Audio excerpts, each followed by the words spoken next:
जय हिंद। तो आज हम बात करेंगे यहाँ पे हम देख सकते हैं सिंधु घाटी सभ्यता। सिंधु घाटी सभ्यता से रिलेटेड 2 वीडियो हम बना चुके हैं, आप लोग नहीं देखे होंगे तो आप लोग जाके प्लेलिस्ट में देख सकते हैं। ये वीडियो जो होगा आपका पार्ट 3 होगा। ठीक है, हम बात करेंगे कि सिंधु घाटी सभ्यता के सामाजिक स्थिति कैसी थी, राजनीतिक स्थिति कैसी थी, धार्मिक स्थिति कैसी थी। ठीक है, तो इसके बारे में आर्थिक स्थिति कैसे जानेंगे। तो सबसे पहले हम जानेंगे कि राजनीतिक जीवन कैसी थी। ठीक है, अगर आप लोग नहीं देखे हैं पार्ट 1 और पार्ट 2 वीडियो तो जाकर प्लेलिस्ट में देख सकते हैं। यहाँ पर बात करेंगे राजनीतिक जीवन से रिलेटेड।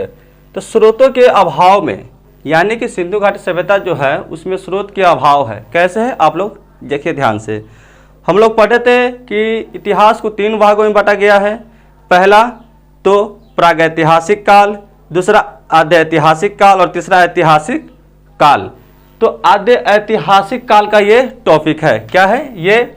आद्य किसका है? तो आद्य ऐतिहासिक काल का क्या है? ये टॉपिक है। और इसमें क्या था कि पुरातात्विक साक्ष्य तो मिले, लिखित साक्ष्य भी मिले, लेकिन उसे पढ़ा नहीं जा सका, इसीलिए इसे आद्य ऐतिहासिक काल कहते हैं। जब पढ़ा ही नहीं गया तो इसमें स्रोत का अभाव स्वाभाविक है कि होगा।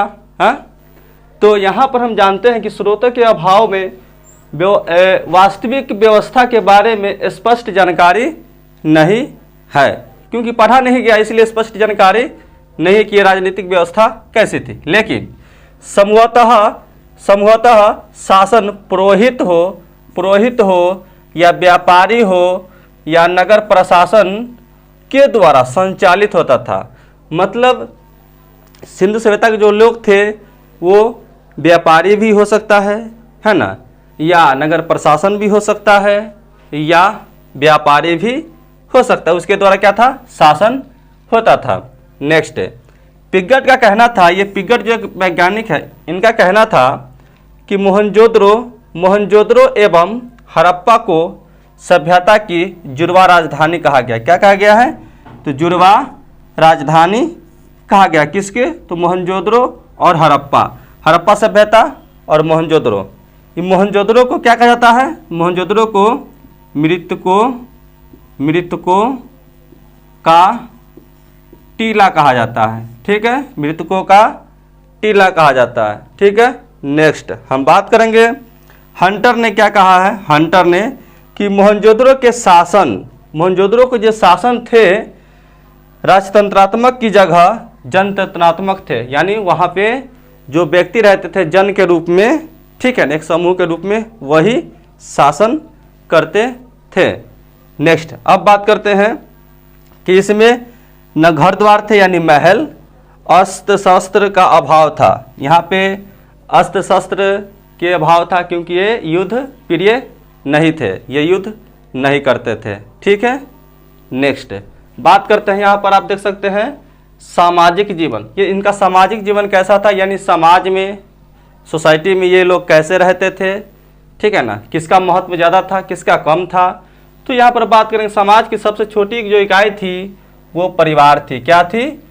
तो समाज की सबसे छोटी इकाई जो थी सिंधु सभ्यता में वो परिवार थी, और उस परिवार के जो प्रमुख सदस्य थे वो मातृसत्तात्मक थी, है ना। मतलब वे जो परिवार के जो प्रमुख सदस्य थे, है ना, वो मातृसत्तात्मक थे। अब बात करते हैं कि वर्ण व्यवस्था थी। क्या थी?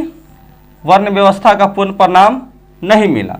ये वर्ण व्यवस्था आपको वैदिक सभ्यता में मिलेगा, लेकिन सिंधु सभ्यता में क्या था कि वर्ण व्यवस्था का प्रमाण नहीं मिला। वर्ण व्यवस्था कहने का मतलब है कि ब्राह्मण, क्षत्रिय, वैश्य और शूद्र से रिलेटेड, है ना। चलिए, परंतु समाज कई वर्गों में विभाजित था, जैसे पुरोहित हो, व्यापारी हो, श्रमिक हो, शिल्पीकार हो, है ना। तमाम तरह के थे, सबका अलग अलग स्थान था, विभाजित था। ठीक है ना, जैसे पुरोहित अलग रहते थे, व्यापारी का अलग था, श्रमिक का अलग था, शिल्पी का अलग था। ठीक है, सभ्यता के लोग जो थे शांति प्रिय थे। क्या थे? शांति प्रिय लोग थे, ये युद्ध नहीं करते थे। अब बात करते हैं कि शाकाहारी एवं मांसाहारी दोनों थे। ये वो जो भोजन करते थे, शाकाहारी एवं मांसाहारी दोनों भोजन करते थे। नेक्स्ट, अब बात करते हैं आभूषण का प्रयोग, मतलब ज्वेलरी जो होता है उसका प्रयोग, यूज पुरुष एवं स्त्री दोनों करते थे। पुरुष एवं स्त्री दोनों करते थे, यहाँ तो समान रूप है। और मनोरंजन की बात किया जाए, मनोरंजन की, तो पासे का यूज, लूडो है ना, नृत्य यानी डांस, शिकार करना, पशुओं की लड़ाई आपस में करवाना, ये सब इनका मनोरंजन था। अब बात करेंगे सिंधु सभ्यता से आर्थिक रिलेटेड से कुछ पॉइंट। आर्थिक जीवन इनका कैसा था, व्यापारी ये लोग अपना आर्थिक जीवन कैसे व्यतीत करते थे, इसके बारे में। ये लोग कृषि करते थे, ठीक है ना, कृषि करते थे सिंधु सभ्यता के लोग। इनका जो प्रमुख फसल जो था वो गेहूं और जौ था। क्या था? गेहूं और जौ था, ठीक है ना, प्रमुख फसल। तो कृषि जो था, जुताई, बुआई, सिंचाई सभी से परिचित थे। कौन? तो सिंधु सभ्यता के लोग। लेकिन चावल का साक्ष्य नहीं मिला, यानी चावल का अभाव था, ठीक है। गन्ना, रागी के प्रमाण नहीं मिले। लेकिन एक चीज़ है कि पशुपालन जो करते थे ना, तो ये प्रिय पशु जो था कुपर वाला सांड, गाय, घोड़ा आदि से परिचित थे। बात करते हैं कि इनका उद्योग कैसा था। उद्योग जो था, ये सूती वस्त्र बनाते थे, बर्तन बनाते थे और शिल्पीकार थे आदि।